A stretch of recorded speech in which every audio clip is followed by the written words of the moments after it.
Assalamualaikum warahmatullahi wabarakatuh. Kembali lagi bersama Ukti, dan di video kali ini Ukti akan menjelaskan mengenai uji keasaman minyak yang mana merupakan salah satu objek dari praktikum biokimia dasar. Jadi kita masuk ke bagian pertama, yaitu tujuan praktikum.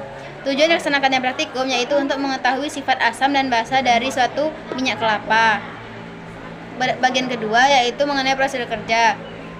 Yang pertama, teteskan minyak kelapa pada porselen, kemudian uji minyak menggunakan kertas lakmus. Kemudian amati perubahan warna yang terjadi pada kertas lakmus, kemudian ulangi percobaan tersebut untuk minyak kelapa tengi. Kemudian percobaan kedua yaitu teteskan minyak kelapa pada porselen, kemudian uji minyak tersebut dengan menggunakan indikator universal. Kemudian amati perubahan warna yang terjadi pada kertas indikator. Kemudian tentukan pH-nya, baru ulangi percobaan tersebut untuk minyak kelapa tengi. Selanjutnya kita masuk ke bagian 3, yaitu mengenai pembahasan. Minyak umumnya bersifat netral dan minyak yang bersifat tengik bersifat asam. Hal ini disebabkan karena minyak mengalami hidrolisis dan oksidasi yang menghasilkan aldehid, keton, dan asam-asam lemak bebas.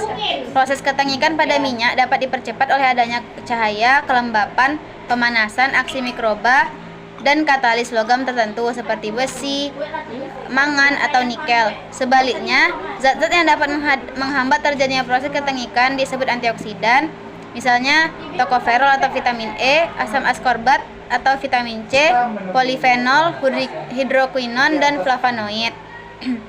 Pada proses pertama yaitu menguji sifat asam dan basa pada minyak kelapa dengan menggunakan kertas lakmus, yang mana dari praktikum kemarin dapatkan hasil bahwa untuk minyak merek dan minyak curah kertas lakmus warnanya tetap, artinya bersifat netral. Sedangkan pada minyak tengik warna kertas lakmus berubah menjadi warna merah, itu artinya sifat minyak tengik tersebut asam.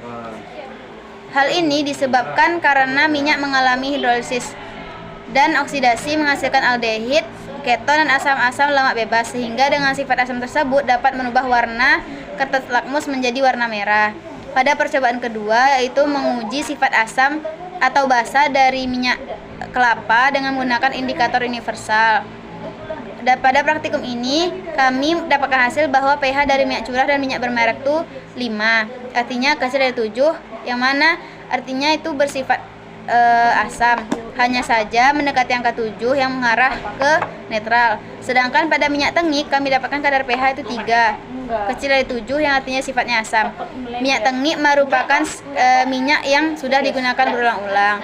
Menurut teori, minyak goreng yang digunakan berkali-kali, apalagi dengan pemanasan tinggi, akan menurunkan pH dari minyak tersebut dan sangat tidak sehat untuk dikonsumsi oleh tubuh manusia.